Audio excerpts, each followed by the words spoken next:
அனைவருக்கும் என் இனிய காலை வணக்கம். புத பகவானின் அருளோடும் அம்மையப்பன் அருள் ஆசிகளுடனும் இன்றைய நாள் உங்களுக்கு இனிதான நாளாக அமையட்டும். சிவாய நம. திருச்சிற்றம்பலம்.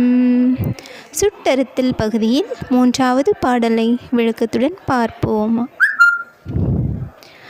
ஆயனான் மறையவனும் நீயே ஆதல் அறிந்து யான் யாவரினும் கடையனாய நாயினேன் ஆதலையும் நோக்கி கண்டு நாதனே நான் உனக்கோர் அன்பன் என்பேன் ஆயினேன் ஆதலால் ஆண்டு கொண்டாய் அடியார்தாம் இல்லையே அன்றி மற்றோர் பேயனேன் இதுதான் என் பெருமை அன்றே எம்பெருமான் என் சொல்லி பேசுகேனே எம்பெருமான் என் சொல்லி பேசுகேனே.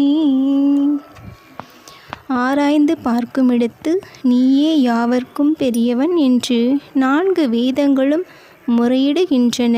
நான் யாவர்க்கும் சிறியவன் என்பதும் வெளியாகிறது. ஆயினும் நான் உனக்கு புறம்பானவன் அல்லன் என்பதும் அந்த ஆராய்ச்சியின் விளைவாம்.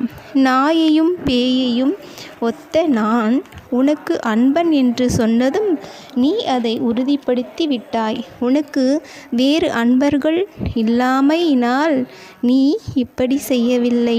தகுந்த அன்பர்கள் பலர் உனக்கு இருக்கின்றனர். கருணையினால் நீ இங்கனம் செய்தாய். உன் மகிமையை நான் எப்படி கூற முடியும்? இறைவனது புகழை இவ்வாறாக இறைவன் தன்னை ஆட்கொண்ட விதத்தை கூறும் விதமாக இப்பாடல் வரிகள். சிவாய நம. திருச்சிற்றம்பலம்.